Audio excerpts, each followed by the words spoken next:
Il est temps que chacun fasse son travail que Dieu lui a appelé sur la terre. Kinshasa, Brazzaville. Du nouveau dans la presse congolaise. Couloir des stars. Couloir des stars, une nouvelle émission culturelle où on reçoit tous les artistes, musiciens, comédiens, humoristes et tant d'autres. Présenté par votre humble serviteur JT, Couloir des stars, une émission à retrouver sur la chaîne YouTube de Kinshasa et à très bientôt.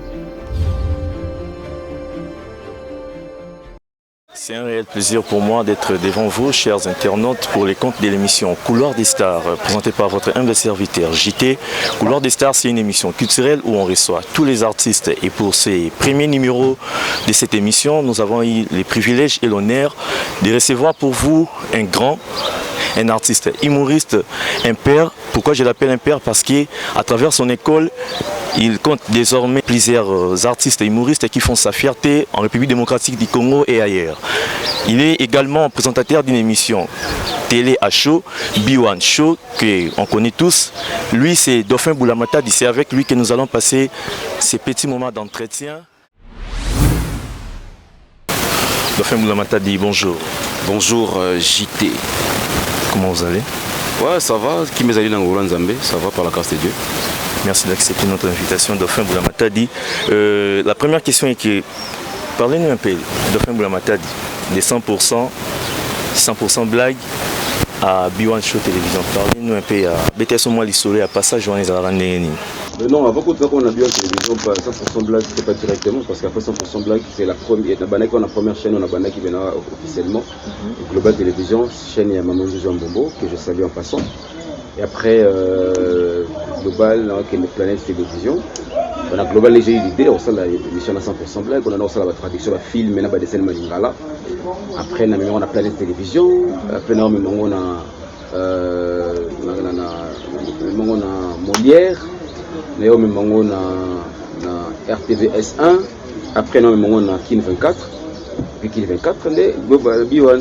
C'est quand même B1, ce qu'il fallait, on a continué 100% blague. Mais le fait que nous avons l'émission, on a combo émission. Donc, la chaîne a des peurs que moteur retient une émission on a émission combo maison. On a B1 Show. B1 Show. On a dit que l'émission 100% blague. Comme ça, on met une rubrique dans Katia B1 Show. Donc, voilà, d'autre part, non, Dauphin Boulamatadi était invité à Neve National, si on peut citer le nom, ça ne dérange pas. Non, ça ne dérange pas. Voilà. Est-ce que l'effet Dauphin pour sa place à Mouninga, avec par exemple la même conception et émission, cela n'a pas créé des problèmes entre toi et Neve National? Est-ce que tu as fait Fachi à sa place à Joseph? Tu as fait Joseph à sa place à Mouzé à sa place à Kabila et Nani à Mobutu? Est-ce que Mobutu a sa place à Nanio? Toi, on a royauté. Vous comprenez? Ça veut dire, et là, que moi, d'abord, pour nous expliquer ce bateau, pour nous expliquer à votre comprendre. Pourquoi le B1 a ensuite les canisseurs, ça les chaînes B1. Le programme Nabango, ok, c'était prévu à ce que chaque samedi, dimanche, R1 il y a une émission à caractère humoristique. Vous comprenez? Ça pas ton neveu, ça pas ton neveu. Alors que la radio, alors qu'il ne rate pas ton neveu. La TV, mais avant ça, la zapato ne fait pas benganga. Tu fais un bureau, tu as déjà dit que tu es ambassadeur Moutamba. Tu as une élevé national. Tu as une émission à TV. Tu as Boyaka. N'habité, j'ai encore un contrat dans le niveau de 24. Tu as papa qui mais c'est bon, ça va faire d'une pierre deux coups. Tu es à la fois à la radio et à la fois à la télévision.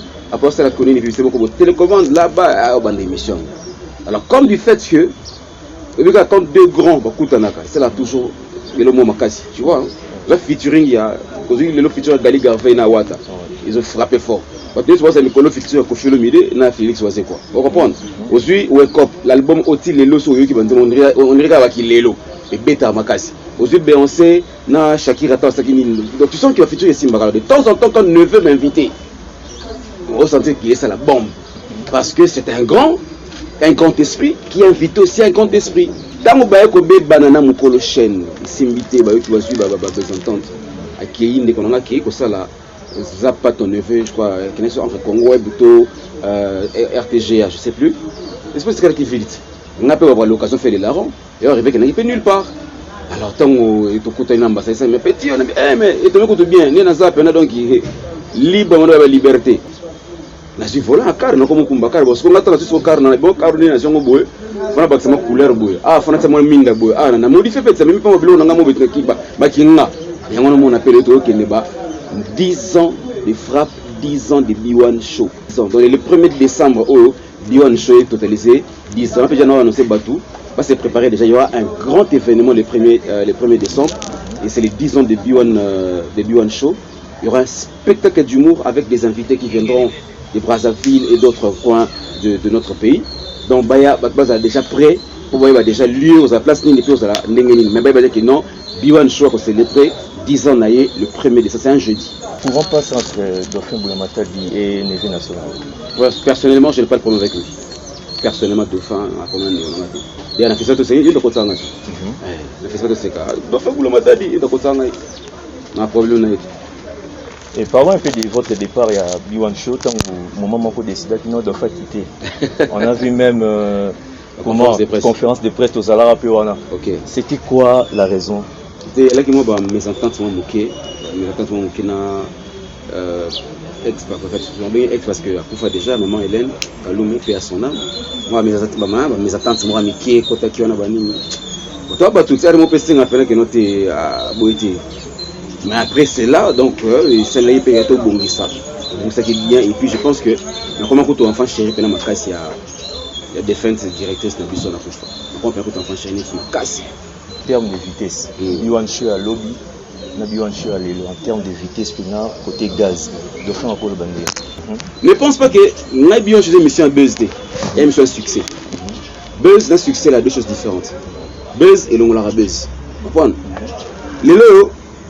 Émission comme tu m'as buzz, mais garder succès dans le jeu n'engage. L'essence. Toi, c'est l'émission. Donc il y a des bandes qui ont été, on les met en terme.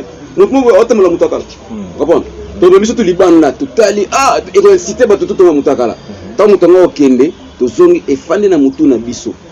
Que à moutomo ba ermo bo atamule moutakala.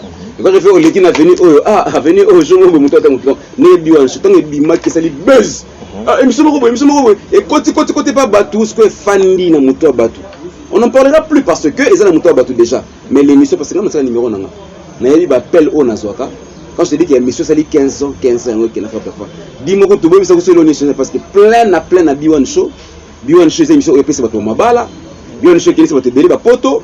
B1 Show EPC Batou Délé vie. Et puis B1 Show c'est émission au Nzambe na ba Angelou na ba ça d'accord émission na. Au plus fan d'appel que non. Tant comme chaque dimanche à 18h, on colle pena Ange Michael. Ange ben pas faire penalty. Tiens nous B1. Ba type sur TV Céleste kuna. On colle pena aussi c'est carré. Ba comédie B1 Show ça dit. On colle c'est ramabe. Donc émission pena on Nzambe B1 Show. Donc on a constaté que non, émission est fan donc ça veut dire que fan na mito ba tuja que non et ça. Surtout on a buzz mais on a succès. On a qu'il 10 ans aux ala kaka. Page rose, joyeux anniversaire à ma sœur. Excusez Dauphin. Dans la sœur, on a fêté anniversaire le 5. Alors, il y a Sogi Naye Awa. Dauphin souhaité na. Comme on est joli manafundo. Ah, joli manafundo. Ah. Soko souhaité le bisou. Joli manafundo. Joyeux anniversaire à toi de la part de Dauphin de Boss comme pas Popi. Tonton B1 Show. Nous avons pas plein de bonnes choses. Joli manafundo.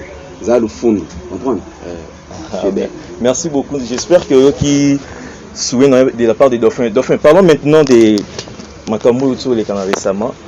Masolo Yabanakine. Accusé d'être derrière cette page. Pourquoi seulement Dauphin? Batiki Batumissous, Bamisika Dauphin à la tête c'est Makambo. Pour une étoile Morobo. D'abord, elle est banane Moumou était là. On Banaki, je comprends. Hein. Oli Misanga. Nalo Banaba incrédule. Il y a qu'au fin là.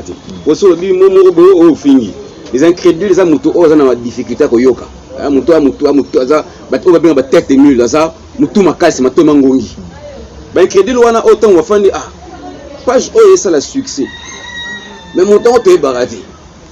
Tu vas trider, moutou peine dans sa maïle. Pour ne pas battre ma botte, ba kaité. C'est moutou peine dans sa maïle, il faut que le moutou peine bien. Parce que n'a pas c'est loco peine à bateau, story bi awa. Comprendre? Et qu'il y a un bon parce que moutou c'est que non, maïlo moutou na zala nango. Mama Sara Salakana fait la caille de faire comprendre que non, trivier à travers l'intelligence par rapport à on a contenu de la page parce que contenu la page pour finir on a dauphin. OK, du fait par rapport à la personne qui se cache mais qui attaque presque tout le monde. Donc pourquoi ce qu'on va incrédule quand il que non ils allaient dauphin par rapport à un niveau d'intelligence. On comprend qu'il y a dauphin à mailler. C'est parce que je suis intelligent. Pour moi, toi, ne me colle pas jaune.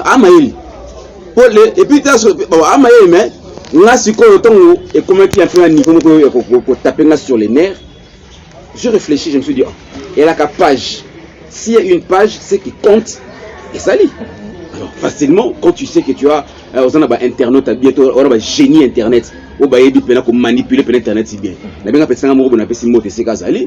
Avec ça pour vieux que tout bon comme on entend comme on a gâté. To mec qui papa que le page qui dans la compte tout le monde a ce compte en haut. On peut photo mon amaya ah on est. La fin dans qui met. Mais je suis quand même passé dire aux gens que les incrédules et je continue encore à dire aux incrédules je ne suis pas Massola Banakini. Votre Massola Banakini a évolué dans la marque naïe, à sa makamonaïe, ne collez pas la personne des dauphins dans Massola Banakini.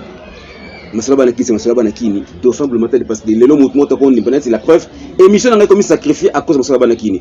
Moi, aux autres candidats qui dauphin de Massola Banakini. Nandi Mana Baby, c'est une émission. Il y a renommé international comme Biwan Show, on Kolon Zamba Yebi, ou même Diabou Yebi.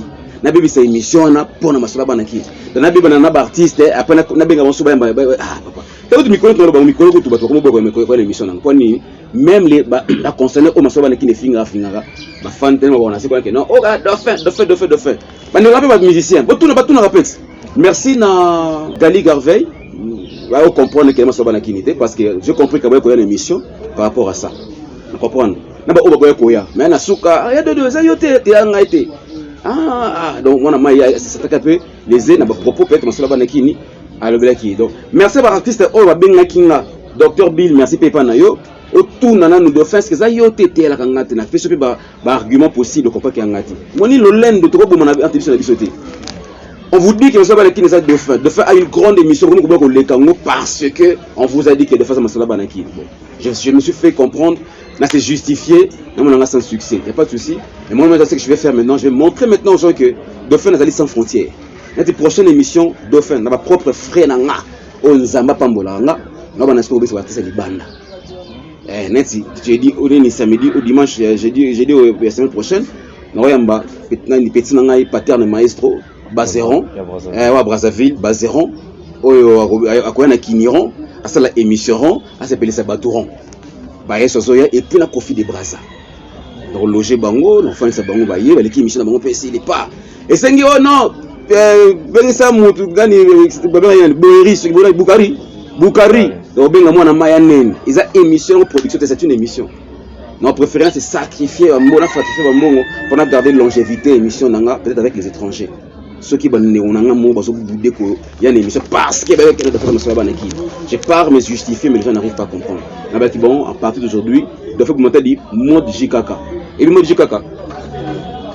Mode JKK, donc mode Joseph Abdel Kabangé. Kara! Dans les émissions sur c'est justifié par rapport à Massola Banakini. Pour dire aux gens que non, ce n'est pas dauphin. Que les incrédules continuent à croire que c'est dauphin, il n'y a pas de souci.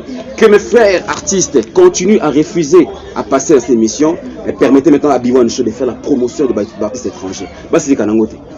Et il y a un monsieur qui est étranger.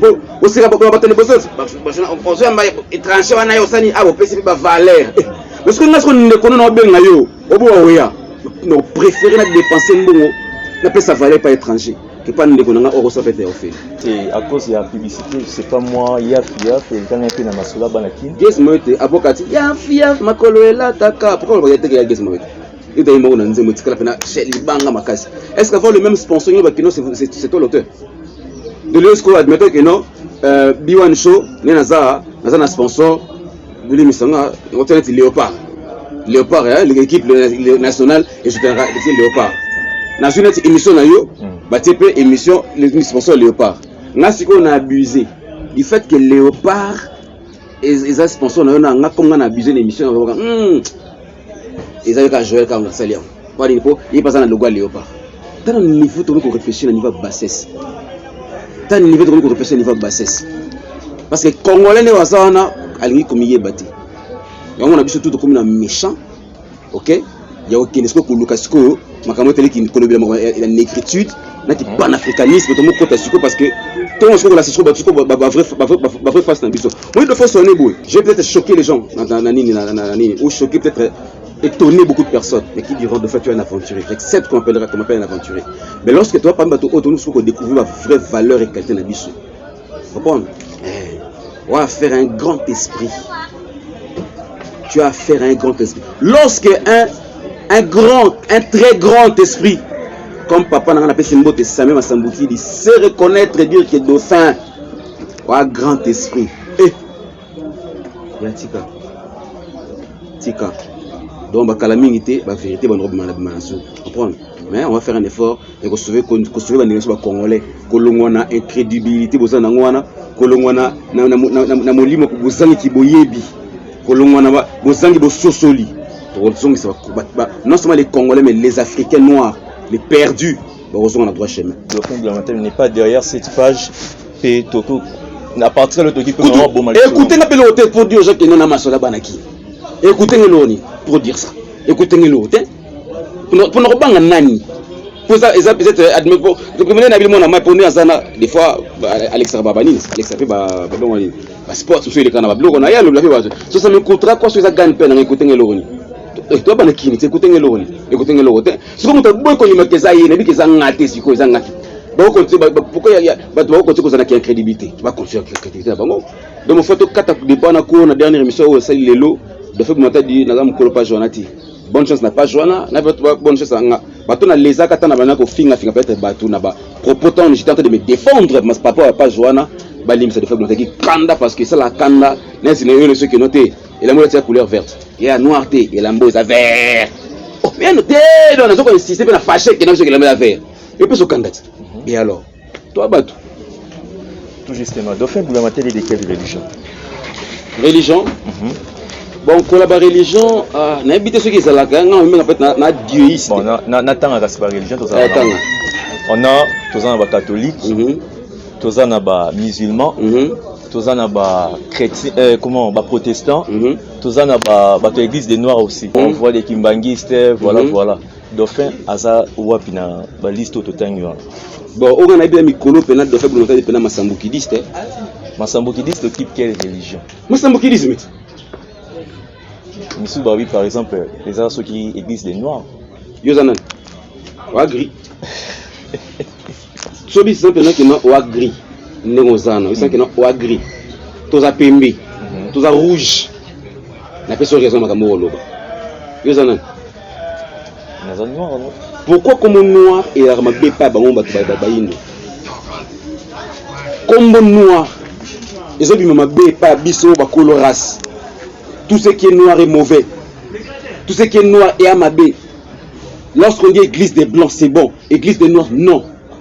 Lorsqu'on dit tu n'es pas prophète, allons-y. Tu n'es pas Ngunza, non. Mais prophète est l'Ingaleani.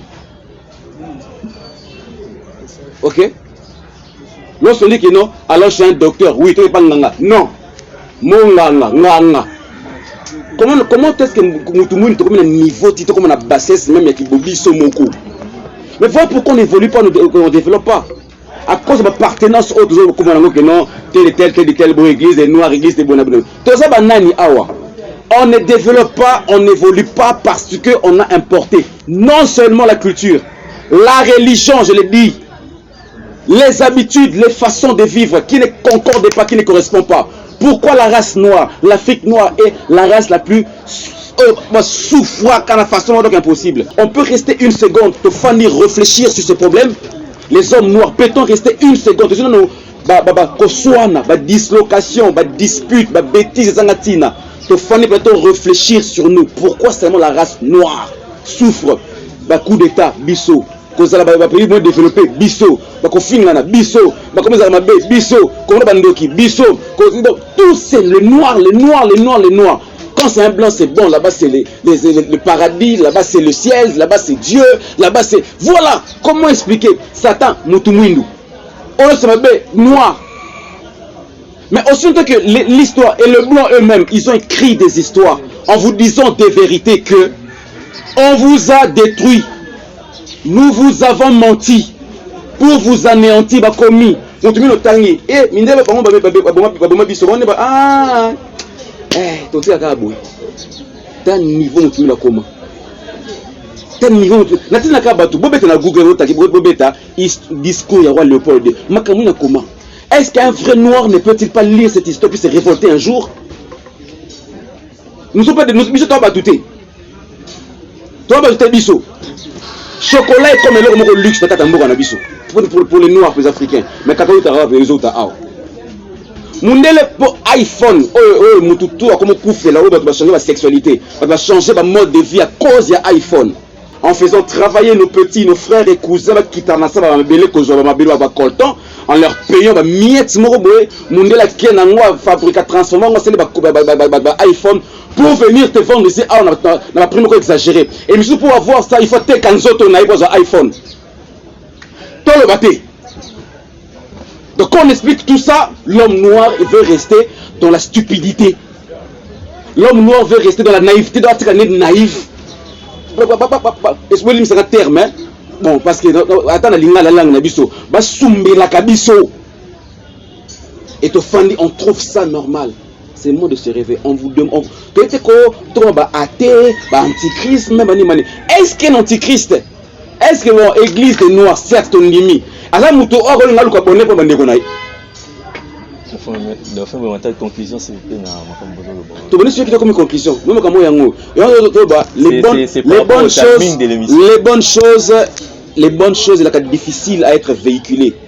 Ceux qui tombent, ceux qui s'extèpent, j'espère que évitons une émission où vous avez 50 000 vues. Mais lorsqu'on parle de l'éveil de conscience, mais nous avons la foi qu'un jour, parce que j'ai posté dernièrement une vidéo dans la Chine, qui est un bon frère, tu rêves. Parce que mon peuple périt par manque de connaissances, dit-on. Il n'y a pas de souci. Mais je continuerai à rêver aussi longtemps que je sais que c'est possible que mon pays puisse changer. Donc je sais que c'est possible parce que je crois aux écritures. En l'occurrence, Mfumu Kimbangu. En l'occurrence, Patrice Emery Lumumba. En l'occurrence, Martin Luther King, Thomas Sankara, Mobutu. Comment livre par rapport à l'homme noir, par rapport à l'homme noir, parce que la château de notre commence par soi-même. Je sais que c'est qu'on va développer un jour, tôt ou tard, on nous traitera de tout. Je sais que nous allons constamment être battus, mal à l'aise, parce que au Cameroun, Samboukidi, parce que besoin de la vérité, on mettra beaucoup de gens mal à l'aise. Mais aussi longtemps que je sais, moi dauphin, que le vrai seul bon Dieu de nos ancêtres, la vérité finira par triompher un jour. Merci Dauphin Boulamata. Il nous reste des dernières questions, Dauphin, avant de boucler cette émission. Dauphin Boulamata, l'autre fois, on vous voyait trop avec Fally Ipupa. Mais subitement, ni photo, ni post-attaque vidéo. Parlez-nous un peu. Qu'est-ce qui s'est passé entre toi et Fally Ipupa? Voilà, histoire Kala, on est les canaux déjà, vieux prêtre Azan, il est là, aigle, il fait la fierté. D'ailleurs, j'invite tout. Notez qu'il y a aussi des personnes qui sont les amoureux de la bonne musique. Et j'invite surtout vraiment les amoureux de la bonne musique. Rendez-vous surtout Nzunga Gaillard et pas aigle. Dauphin Boulamata, il sera là. Ceux qui sont dans ceux qui sont dans Zanoza. Vous gardez toujours des. Je viendrai na tante que non. Fallait tsanga kai. Il a fallu. Nala qui était. Un jour on avait peut-être permis qu'à bateau le quelqu'un Fally Bomaye ouais, tu auras pas toi. Est-ce que fallait obligé parce que non de faire qui donc à qui était donc telle qui torte. Toi y a tant que ba fan kaka tu vois voilà les là. Toi les délais. Une dernière question. Comment Dauphin Boulamata fait face aux rumeurs lorsqu'on lui traite d'un PD? Calabano ça n'a pas si on fait un PD mais comment le langue fort. Ah bon? Comment ça? Bon, tu as ça banalise, donc pas que non PD ba benga kanga. PD, P président des Dauphins. Et puis na kini Ozwa Bogar, propre lèvres roses, wata ki toko do ban cheveux ba locks ba ni otambola, o faire exciter ba basi comme PD. Ça parce que pas si ce que non que non ba le kako, ba sina ba comme ti bon qui peut les caisses. Kanda on a donc yubi kaka donc Bogar le PD.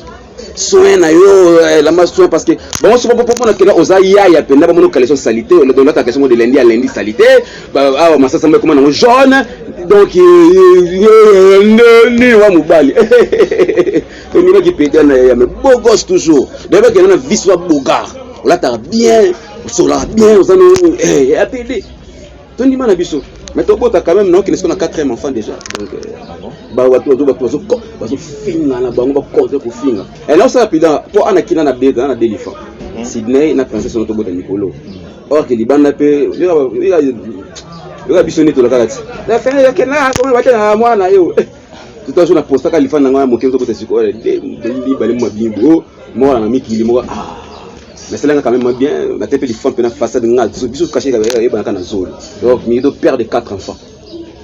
Merci beaucoup. Marcel Akai, mon réalisateur, est-ce que tu as été de fin de j'espère que nous sommes déjà à la fin de cette émission. De fin, vous l'avez dit quelques salutations. Salutations, donc Serge Kalama est éliminé patron Bogos.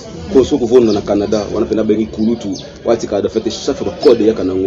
Madame Noëlla Correste yebi, Yameje Kandundu, mbote no makasi ozali mama Amida Chature, Amida Kamere. Merci de soutenir pas de faible matadi.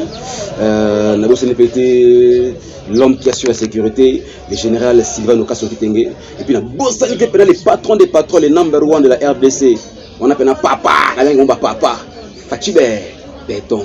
Mbote c'est ça papa Fachi mbote la bakambia mboka oyo bazaka na moko ki ne liboso nzambe amona bino papa mbola bien pesi mbote makasi mais ba oba yiba ba mbonga l'état o bazoko détourner mbonga Congo surtout mona kaka pasi bazwa ba mbasu place wana na okanisa na lokolote na loboko te mais kuna bazwa mbasu ya munene. C'était là le premier numéro de l'émission Couloir des Stars présenté par votre humble serviteur JT.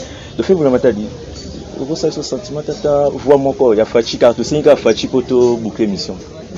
Le très cher compatriote, je tiens à dire et à remercier. Merci beaucoup. N'oubliez pas de vous abonner sur la chaîne YouTube de Kinshasa et puis cliquez sur la cloche de notification pour ne rien rater comme prochaine émission. Quant à moi, je vous retrouve très bientôt. Bye.